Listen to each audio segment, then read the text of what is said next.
कलयुग का सबसे शक्तिशाली मंत्र। अक्सर हमारे मन में सवाल आता है कि कलयुग का सबसे शक्तिशाली मंत्र कौन सा है, तो इसका जवाब बहुत ही सरल है। दरअसल पुराणों में एक कथा है जिसमें ब्रह्मा जी बताते हैं कि कलयुग में ये कथा कलिसत्रन उपनिषद में आती है, जिसमें नारद जी ब्रह्मा जी से पूछते हैं कि कलयुग में जीवों का उद्धार कैसे होगा। नारद जी कलयुग के दोषों को देखकर सोचते हैं कि इस युग में जीव ना तो यज्ञ करता है ना ही तपस्या, फिर ऐसे में इसका उद्धार भला कैसे होगा। ब्रह्मा जी कहते हैं कि कलयुग में भगवान का नाम उच्चारण करने से ही व्यक्ति के सारे दोष दूर हो जाएंगे। फिर नारद जी पूछते हैं कि वो कौन सा नाम है। ब्रह्मा जी कहते हैं कि यह 16 अक्षरों वाला हरे राम महामंत्र ही कलयुग का सबसे शक्तिशाली मंत्र है। नारद जी ने पूछा कि इसके जपने की क्या विधि है। ब्रह्मा जी ने कहा कि इसके जपने की कोई खास विधि नहीं है, बल्कि इसे कभी भी जपा जा सकता है।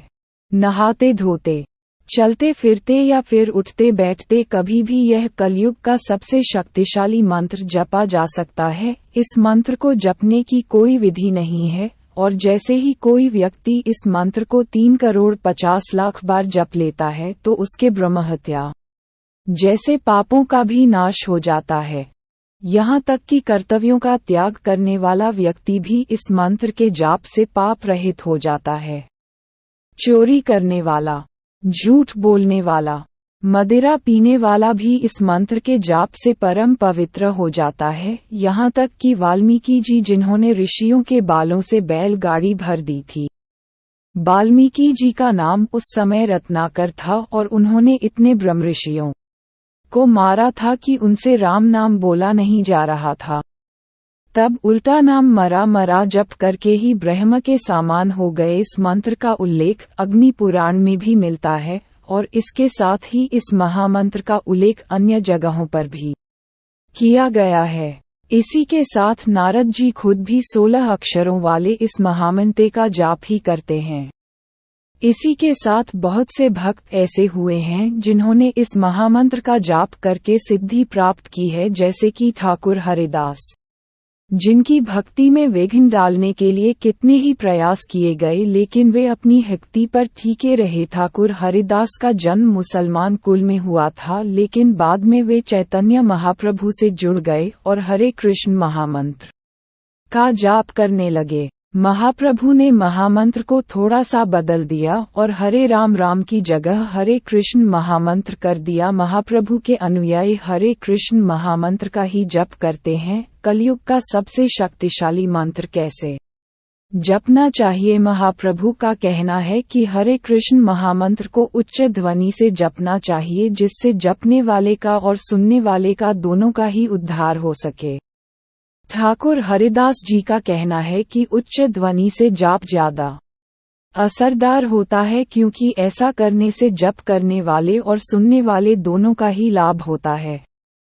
उच्च ध्वनि से जाप करने से छोटे छोटे जीव जंतु जैसे चींटी इत्यादि का भी उद्धार होता है। वहीं कुछ लोगों का मानना ये भी है कि उच्च ध्वनि में जाप करना उतना असरदार नहीं होता जितना मानसिक जाप होता है। मनुस्मृति में भी यह बताया गया है कि मानसिक जाप उच्च ध्वनि के जाप से कई गुना अधिक प्रभावशाली होता है।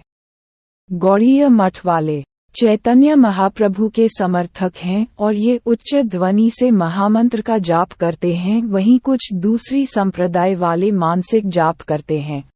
गौड़ीय वैष्णवों का मानना है कि यह महामंत्र आध्यात्मिक जगत से जीव का संबंध जोड़ता है। इस्कॉन के संस्थापक आचार्य स्वामी श्रील प्रभुपाद जी का कहना है कि यह महामंत्र हमारा संबंध भगवान कृष्ण से जोड़ता है, और जो भी व्यक्ति इस हरे कृष्ण महामंत्र का जाप करता है वह जन्म मरण से मुक्त हो जाता है। प्रभुपाद जी का कहना है कि कलयुग में हरे कृष्ण महामंत्र को उच्च ध्वनि से ही सर्वथा जपना चाहिए। कई महापुरुषों का कहना है कि महामंत्र को उच्च स्वर में जपना चाहिए, क्योंकि मन बहुत ही चंचल है और इसको किसी एक मंत्र पर एकाग्र करना बहुत ही मुश्किल होता है, लेकिन उच्च स्वर में जाप करना बहुत ही सरल होता है और इसमें अधिक प्रयास की आवश्यकता नहीं पड़ती।